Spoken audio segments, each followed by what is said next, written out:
അപ്പം ഞാനിത് കണ്ടപ്പോൾ ഞാനിങ്ങനെ ഒരു ATM പോയിട്ടാണ് ഞാനിത് സ്റ്റേറ്റ്മെൻറ്റ് എടുക്കുന്നത്. ഞാൻ അവിടെ മാറി ഇങ്ങനെ ഇരിക്കുക, എൻ്റെ യൂണിയൻ ബാങ്കിൻ്റെ അക്കൗണ്ടിലാണ്. ഞാനിങ്ങനെ പുറത്ത് മാറി ഇങ്ങനെ ഇരിക്കുക, എൻ്റെ അക്കൗണ്ടിൽ 50,000 രൂപ വന്നു.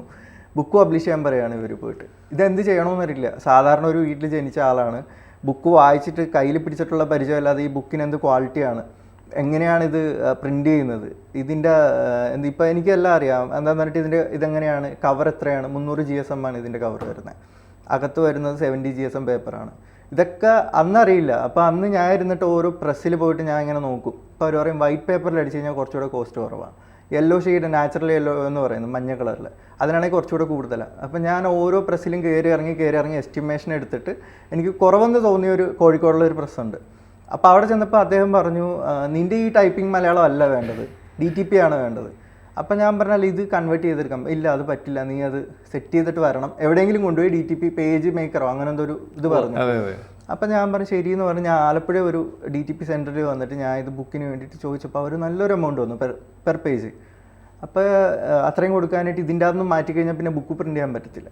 അപ്പം ഞാനത് വീട്ടിൽ വന്നിട്ട് സങ്കടപ്പെട്ട സമയത്ത് അമ്മ പറഞ്ഞ് നിനക്ക് തന്നെ ചെയ്തുകൂടാ. അപ്പോൾ അവന് ചേട്ടൻ്റെ കമ്പ്യൂട്ടറിൽ ഇതൊന്നും സപ്പോർട്ട് ചെയ്തില്ല, ഈ സോഫ്റ്റ്വെയർ ചെറിയ കമ്പ്യൂട്ടറാണ്. അപ്പോൾ അമ്മ പറഞ്ഞ ഒരു കാര്യം ചെയ്യും, വളയൂരി തന്നിട്ട് പറഞ്ഞ് നീ ഒരു ലാപ്ടോപ്പ് വാങ്ങിയിട്ട് നല്ലൊരു ലാപ്ടോപ്പ് വാങ്ങിയിട്ട് നീ പഠിച്ച് ചെയ്യും, അപ്പോൾ ആ പൈസയിലേ ആവത്തുള്ളൂ ലാപ്ടോപ്പ് വാങ്ങാനെന്ന് പറഞ്ഞ്. എന്നിട്ട് മുത്തൂറ്റി കൊണ്ടുപോയി ഞാൻ പണയം വെക്കുന്നത്. അങ്ങനെ പണയം വെച്ചിട്ട് ഞാൻ ബിഗ് മില്യൺ ഡേ നടക്കുക ഫ്ലിപ്കാർട്ടിൽ. അപ്പോൾ അതിൽ ഒരു ഓഫറിലൊരു ലാപ്ടോപ്പ് വാങ്ങി ഞാൻ പ്രിൻ്റ് ഔട്ട് എടുത്ത് ഏതൊക്കെ കീഴിൽ മലയാളം ലെറ്റേഴ്സ് ഉണ്ടെന്ന് സൈഡിൽ വെച്ചിട്ട് ടൈപ്പ് ചെയ്ത് പയ്യെ സ്പീഡാക്കി. എന്നിട്ട് ഞാൻ ഓജോപ്പ് ഇരുന്നിട്ട് DTP ചെയ്തു. പേജ് മേക്കർ പഠിച്ചു യൂട്യൂബിൽ നോക്കിയിട്ട്. പിന്നെ ചില ആൾക്കാരോട് പോയി ചോദിച്ചു എങ്ങനെയാണ് ചെയ്യുന്നത്, അടുത്ത പേജ് എങ്ങനെയാണ് ഇങ്ങനെ ചെയ്യുന്നത്, അങ്ങനെ ചോദിച്ച് അവർ പറഞ്ഞു തന്നു. കുറേ പേര് ഹെൽപ്പ് ചെയ്തു.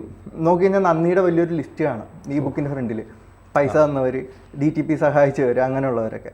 അങ്ങനെ DTP ചെയ്തിട്ട് ഞാൻ കൃത്യം 1 മാസം കഴിഞ്ഞപ്പോൾ ഞാൻ ഈ പ്രസ്സിൽ ചെന്നിട്ട് കൊടുത്തപ്പോൾ അയാൾ ചോദിച്ചു ഇതവിടെ ചെയ്തത്. നമ്മൾ തന്നെ ചെയ്തെന്നുകൊണ്ട് അദ്ദേഹം വിശ്വസിക്കുന്നില്ല. അപ്പോൾ എന്നിട്ട് ഇത് പുള്ളി കുറച്ച് കറക്ഷൻസ് ഉണ്ടായിരുന്നു, പുള്ളി അത് ആക്കി തന്നു. എന്നിട്ട് നമ്മൾ ഇത്രയും എഫേർട്ട് എടുക്കുകയാണ് ഒരു റൈറ്റർ ആകാൻ, ഒരു ബുക്ക് നമ്മുടെ കയ്യിൽ വരാൻ വേണ്ടിയിട്ട്. അങ്ങനെ ബുക്ക് പ്രിന്റ് ചെയ്തു. 1000 കോപ്പി അടിച്ചു. കൂടുതൽ വാർത്തകളും വിശേഷങ്ങളും നിങ്ങളിലേക്ക് എത്താൻ ABC മലയാളം സബ്സ്ക്രൈബ് ചെയ്യുക, ബെൽ ബട്ടണും അമർത്തുക.